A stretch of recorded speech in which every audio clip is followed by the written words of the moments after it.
Good morning 8th class. ਤੁਹਾਡੇ final board ਦੀ math ਦੀ ਪ੍ਰੀਖਿਆ ਲਈ ਤੁਹਾਡੀ ਇੱਕ ਟੈਸਟ ਸੀਰੀਜ਼ ਦੀ ਡੇਟ ਸ਼ੀਟ ਬਣਾਈ ਗਈ ਹੈ ਜੋ ਕਿ ਤੁਹਾਡੇ ਕੋਲ ਪਹੁੰਚ ਚੁੱਕੀ ਹੈ। ਉਹ ਟੈਸਟ ਜਿਹੜੇ ਨੇ ਉਹ ਤੁਹਾਨੂੰ ਚੈਪਟਰ ਵਾਈਜ਼ ਰਿਵੀਜ਼ਨ ਕਰਾਉਣ ਵਿੱਚ ਤੁਹਾਡੀ ਮਦਦ ਕਰਨਗੇ, ਪਰ ਉਸ ਤੋਂ ਪਹਿਲਾਂ ਤੁਹਾਨੂੰ ਇਹ ਪਤਾ ਹੋਣਾ ਚਾਹੀਦਾ ਹੈ ਕਿ ਤੁਹਾਡਾ ਫਾਈਨਲ ਦਾ ਬੋਰਡ ਦਾ ਪੇਪਰ ਕਿਸ ਤਰ੍ਹਾਂ ਦਾ ਹੋਵੇਗਾ।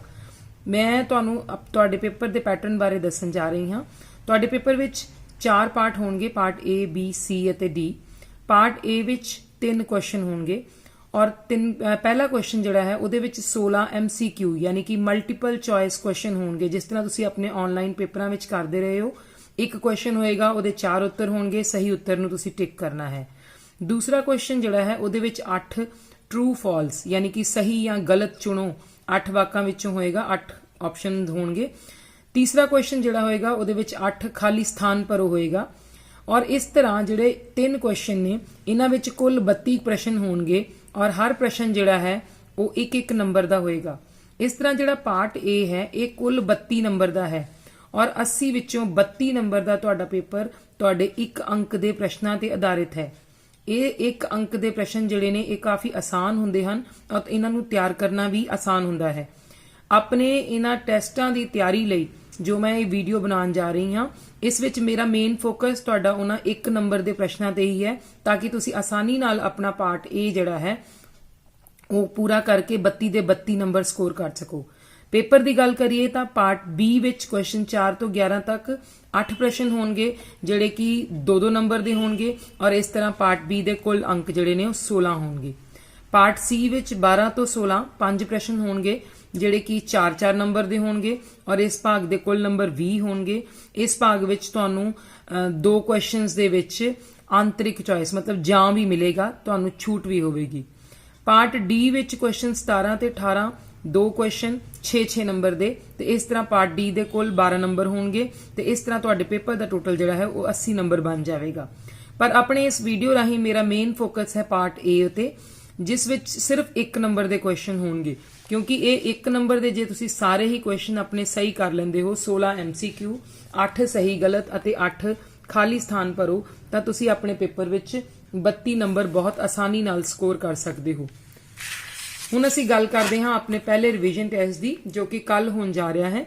6 जनवरी 2020 नूं तुहाडा पहला रिवीजन टेस्ट है, जिस विच पहला पार्ट परिमेय संख्यावां अते दूसरा पार्ट एक चल वाले रेखी समीकरण आ रहा है। पेपर दे विच परिमेय संख्यावां 4 अंक दा आएगा, उहदे विच एक नंबर दे 2 क्वेश्चन अते 2 नंबर दा 1 प्रश्न होवेगा। और पार्ट 2 जिहड़ा है उहदे विचों कुल 5 अंक दा पेपर आवेगा, 1 अंक दा 1 प्रश्न अते 4 अंक दा 1 प्रश्न। अज दे इस वीडियो विच सब तो पहला मैं सिर्फ पहले पार्ट ते फोकस करांगी। पहले पार्ट दे भी 1 नंबर दे प्रश्न तुसी आसानी नाल कर सको, मैं इसलिए तुहानू कुछ गाइडेंस देन जा रही हाँ। पहला पार्ट है परिमेय संख्यावां। परिमेय संख्यावां तुसी 7th विच भी सुनिया है, पर एक शॉर्ट ते क्विक रिवीजन देन लई मैं इस पार्ट दी मुड़ तो दोहराई करवा रही हूँ जी। पार्ट विच सब तो पहला गल करते हैं जी प्राकृतिक संख्यावां दी, क्योंकि परिमेय संख्यावां दी जानकारी लई तुहानू इन्हां बेसिक चीज़ां बारे पता होना चाहिए है। प्राकृतिक संख्यावां 1 तो शुरू होंदियां ने अते अनंत तक जांदियां ने। पूर्ण संख्यावां 0 तो शुरू होंदियां ने अते अनंत आखिर तक जांदियां ने। इसी तरह अगली तीसरी संख्यावां की गल करिए तो संपूर्ण संख्यावां ने, जिन्हां विच प्लस वाले अते माइनस वाले नंबर, प्लस यानी कि धनात्मक संख्यावां, माइनस यानी कि ऋणात्मक संख्यावां अते 0 भी आउंदियां हन। सब तो छोटी ऋणात्मक संख्या, ऋणात्मक संपूर्ण संख्या अनंत हुंदी है, जिस तरह कि तुसी वेख रहे हो -3 तो बाद -2 -1 फिर 0 ते फिर 1 2 3। 0 तो सज्जे हथ साडियां धनात्मक संख्यावां ने ते 0 तो खब्बे हथ साडियां ऋणात्मक संख्यावां ने। 1 तो वड्डा 2, 2 तो वड्डा 3, पर माइनस विच उल्टा हुंदा है। -1 -2 तो वड्डा हुंदा है, -2 -3 तो वड्डा हुंदा है, अते इसे तरह एक क्रम अगे चलदा रहिंदा है। याद रखना संपूर्ण संख्यावां विच धनात्मक अते ऋणात्मक दोवें ही संख्यावां आ जांदियां हन। हुण असीं गल करदे हां परिमेय संख्यावां दी। ਉਹ ਸੰਖਿਆਵਾਂ ਜਿਨ੍ਹਾਂ ਨੂੰ ਅਸੀਂ p/q ਬਟੇ ਵਾਲੀਆਂ ਸੰਖਿਆਵਾਂ ਦੇ ਰੂਪ ਵਿੱਚ ਲਿਖ ਸਕਦੇ ਹਾਂ, ਉਹਨਾਂ ਨੂੰ ਅਸੀਂ ਪਰਿਮੇय ਸੰਖਿਆਵਾਂ ਕਹਿੰਦੇ ਹਨ। ਅਤੇ ਪਰਿਮੇय ਸੰਖਿਆਵਾਂ ਵਿੱਚ p ਅਤੇ q ਇਹ ਦੋਵੇਂ ਸੰਪੂਰਨ ਸੰਖਿਆਵਾਂ ਹੁੰਦੀਆਂ ਹਨ। ਸੰਪੂਰਨ ਤੋਂ ਭਾਵ ਕਿ p ਵੀ ਪਲੱਸ ਦੀ ਸੰਖਿਆ ਹੋ ਸਕਦੀ ਹੈ, q ਵੀ ਪਲੱਸ ਦੀ ਹੋ ਸਕਦੀ ਹੈ ਅਤੇ p ਅਤੇ q ਵਿੱਚੋਂ ਕੋਈ ਇੱਕ ਜਾਂ ਦੋਵੇਂ ਵੀ ऋणात्मक ਜਾਂ ਮਾਈਨਸ ਦੀਆਂ ਸੰਖਿਆਵਾਂ ਹੋ ਸਕਦੀਆਂ ਹਨ। सिर्फ एक ही शर्त पूरी होनी जरूरी है कि क्यू जड़ा है यानी कि जड़ी नीचे वाली संख्या भाग है, परिमेय संख्या का नीचे वाला भाग वो 0 नहीं होना चाहिए। मैं उदाहरण वजों कुछ संख्यावां लिखियां हन। 0 एक परिमेय संख्या है पर इत्थे 0 p दी थां ते है, 0 नीचे नहीं होना चाहिए। किसी भी तुसी पूर्ण अंक नूं प्राकृतिक संख्या नूं हेठां 1 लगा के संपूर्ण संख्या नूं भी -2 नूं भी एक थले 1 लगा के तुसी परिमेय संख्या बना सकते हो। जिस तरह 2 एक पूर्ण संख्या है, मैं इस थले 1 लगा के इसनूं 2/1 करके परिमेय संख्या लिख सकती हाँ। -2 एक ऋणात्मक संख्या है, इस थले मैं 1 लगा के इसनूं परिमेय संख्या बना सकती हाँ। -1/3 भाव जिहदे विच p उपर वाली संख्या जिहड़ी है वो ऋणात्मक है ते 5/-2 जिस दे विच q यानी कि हेठां वाली संख्या जिहड़ी है वो ऋणात्मक है। इस तरह दीयां सारियां संख्यावां परिमेय संख्यावां हुंदियां हन। इस पाठ विच अगे वधदे हां तो तुहानूं पेपर विच जिस तरह के 1 नंबर के प्रश्न आ सकते हैं उहदे विच एक तुहानूं पता होना चाहिए है कि क्रम वटांदरा योग्यता की हुंदी है। बेटा नाम तो ही जाहिर हो रहा है कि क्रम वटांदरा का मतलब है सीरीयल चेंज कर देना। जिस तरह तुसी अपनी जमात विच लाइन विच बैठते हो, अगे पिछे खड़े हुंदे हो तां एक बच्चा अगे है, 2 रोल नंबर उसदे पिछे है, पर जे आपां 2 रोल नंबर नूं अगे कर दईए ते 1 रोल नंबर नूं पिछे कर दईए तां भी लाइन विच कुल बच्चे 2 ही रहणगे।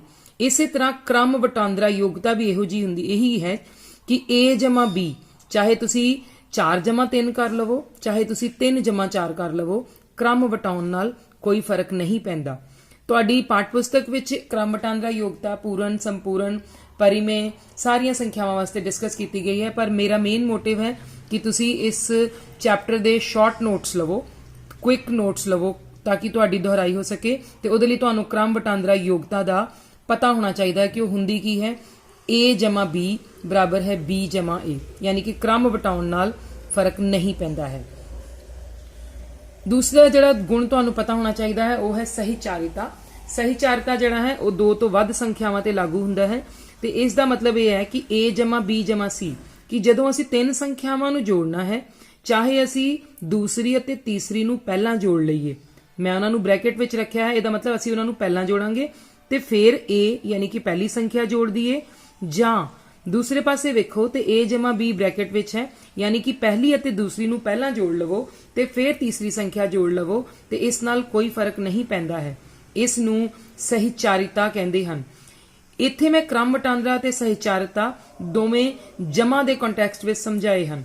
क्रम वटांदरा ते सहीचारिता गुणा दे कॉन्टैक्सट विच भी समझे जा सकते हैं कि a गुणा b बराबर है b गुणा a ते a गुणा b गुणा c पहले हल कर लो तो फिर ए ना गुणा कर लो, या a गुणा b गुणा c पहला a गुणा b कर लो फिर गुणा c कर लो, तां भी ये सहीचारिता गुण जिहड़ा है वो सही हुंदा है।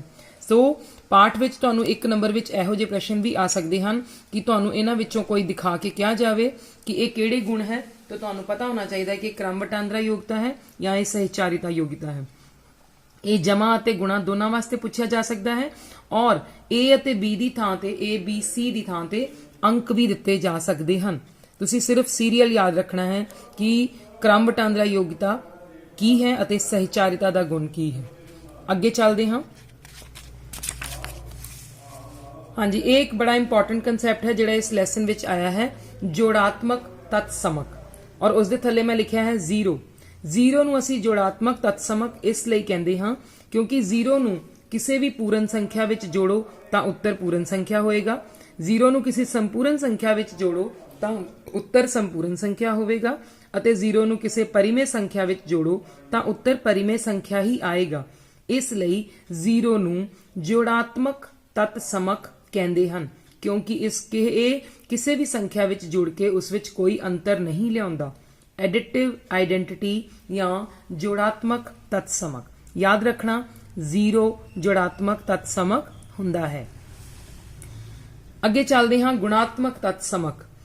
एक नूं गुणात्मक तत्समक कहा जाता है ਕਿਉਂਕਿ ਕਿਸੇ ਵੀ ਪੂਰਨ ਸੰਖਿਆ, ਸੰਪੂਰਨ ਸੰਖਿਆ ਜਾਂ ਪਰਿਮੇਯ ਸੰਖਿਆ ਨੂੰ ਅਸੀਂ 1 ਨਾਲ ਗੁਣਾ ਕਰੀਏ ਤਾਂ ਆਨਸਰ ਫੇਰ ਉਹੀ ਆਉਂਦਾ ਹੈ, ਪੂਰਨ ਦਾ ਪੂਰਨ, ਸੰਪੂਰਨ ਦਾ ਸੰਪੂਰਨ ਅਤੇ ਪਰਿਮੇਯ ਸੰਖਿਆ ਦਾ ਪਰਿਮੇਯ ਸੰਖਿਆ। ਇਸ ਲਈ 1 ਨੂੰ ਗੁਣਾਤਮਕ ਤਤਸਮਕ ਕਿਹਾ ਜਾਂਦਾ ਹੈ। ਜੋੜਾਤਮਕ ਉਲਟ ਜਾਂ ਰਿਣਾਤਮਕ। ਤੁਸੀਂ ਜਾਣਦੇ ਹੋ ਕਿ ਜੇ 2 ਵਿੱਚ ਮੈਂ -2 ਜਮਾ ਕਰਾਂ ਤੇ ਮੇਰੇ ਕੋਲ ਆਨਸਰ 0 ਆ ਜਾਵੇਗਾ। ਜੇ ਮੈਂ -7 ਵਿੱਚ ਜਮਾ ਦਾ 7 ਜਮਾ ਕਰਦੀ ਹਾਂ ਤਾਂ -7 ਜਮਾ 7 ਇੱਕ ਦੂਸਰੇ ਨੂੰ ਕੈਂਸਲ ਕਰ ਦਿੰਦੇ ਹਨ ਤੇ ਆਨਸਰ 0 ਆਉਂਦਾ ਹੈ। ਇਸੇ ਤਰ੍ਹਾਂ ਪਰਿਮੇਯ ਸੰਖਿਆ ਦੀ ਗੱਲ ਕਰੀਏ ਤਾਂ 2/3 ਵਿੱਚ ਜੇ ਮੈਂ -2/3 ਜੋੜਦੀ ਹਾਂ ਤਾਂ ਆਨਸਰ 0 ਆਏਗਾ। -4/9 ਵਿੱਚ ਜੇ ਮੈਂ 4/9 ਜੋੜਦੀ ਹਾਂ ਤਾਂ ਆਨਸਰ 0 ਆਏਗਾ। ਇਸ ਲਈ ਯਾਦ ਰੱਖਣਾ ਕਿ a/b ਦਾ ਜੋੜਾਤਮਕ ਉਲਟ -a/b ਹੋਵੇਗਾ ਔਰ -a/b ਦਾ ਜੋੜਾਤਮਕ ਉਲਟ a/b ਹੋਵੇਗਾ।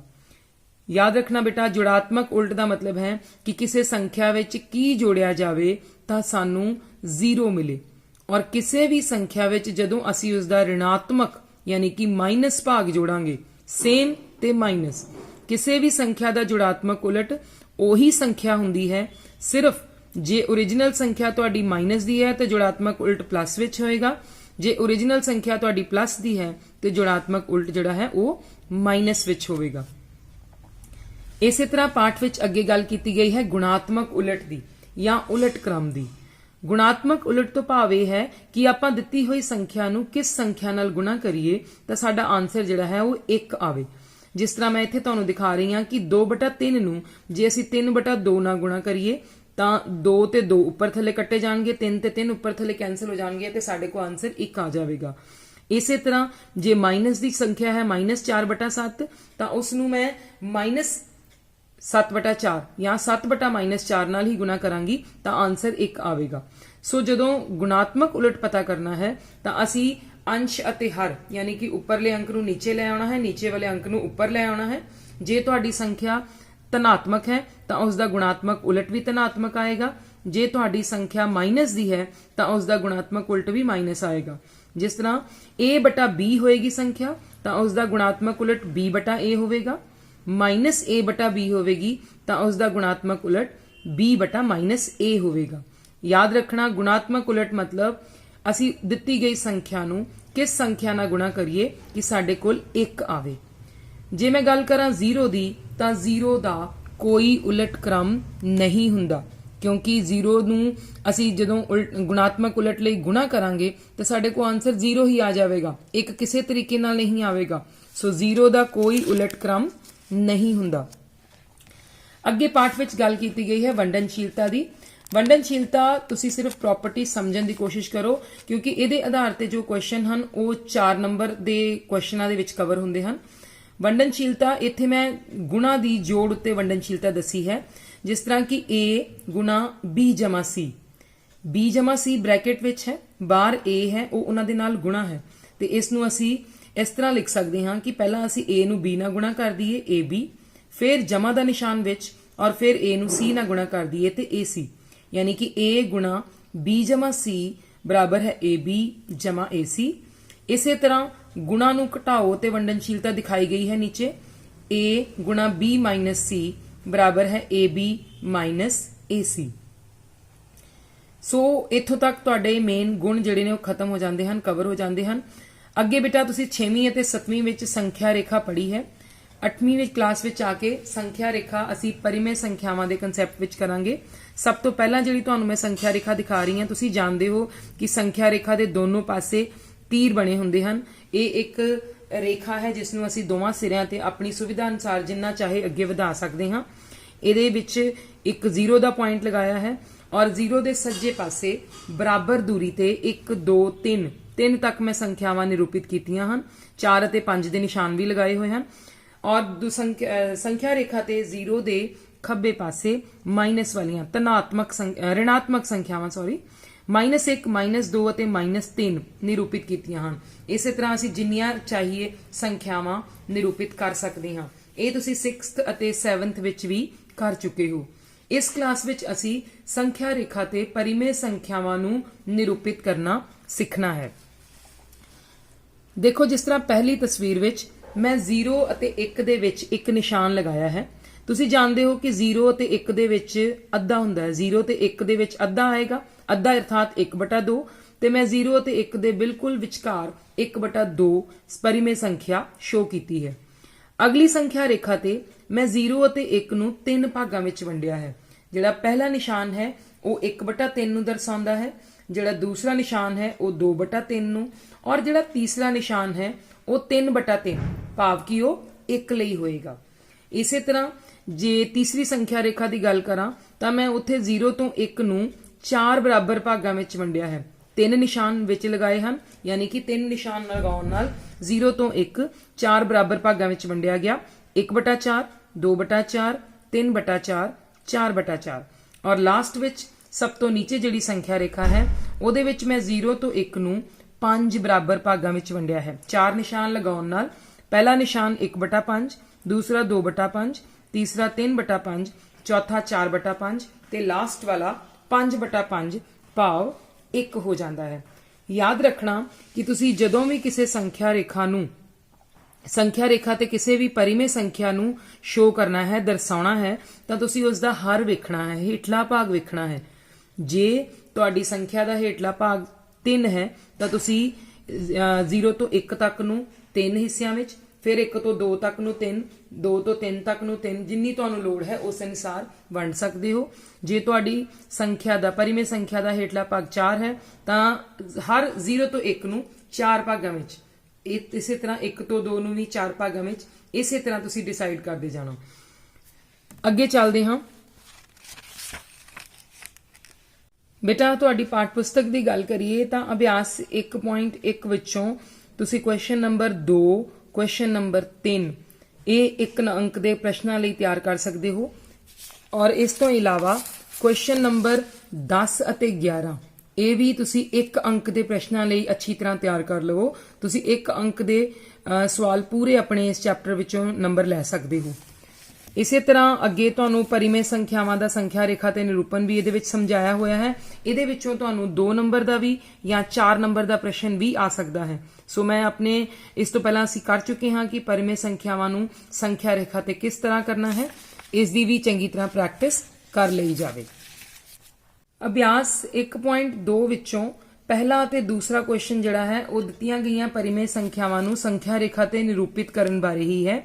ਇਹਨਾਂ ਨੂੰ ਪ੍ਰੈਕਟਿਸ ਕਰ ਲੈਣਾ ਬੇਟਾ, ਕਿਉਂਕਿ ਇਹ ਕੁਐਸਚਨ ਤੁਹਾਨੂੰ 2 ਨੰਬਰ ਵਿੱਚ ਆ ਸਕਦੇ ਹਨ। ਇਸ ਤਰ੍ਹਾਂ ਤੁਸੀਂ ਇਹਨਾਂ ਕੁਐਸਚਨਸ ਨੂੰ ਕਰਕੇ 1 ਅਤੇ 2 ਨੰਬਰ ਦਾ ਪੇਪਰ ਆਸਾਨੀ ਨਾਲ ਕਰ ਸਕਦੇ ਹੋ। ਇਸ ਨਾਲ ਤੁਹਾਡਾ ਪਹਿਲਾ ਚੈਪਟਰ ਕਵਰ ਹੁੰਦਾ ਹੈ। ਧੰਨਵਾਦ।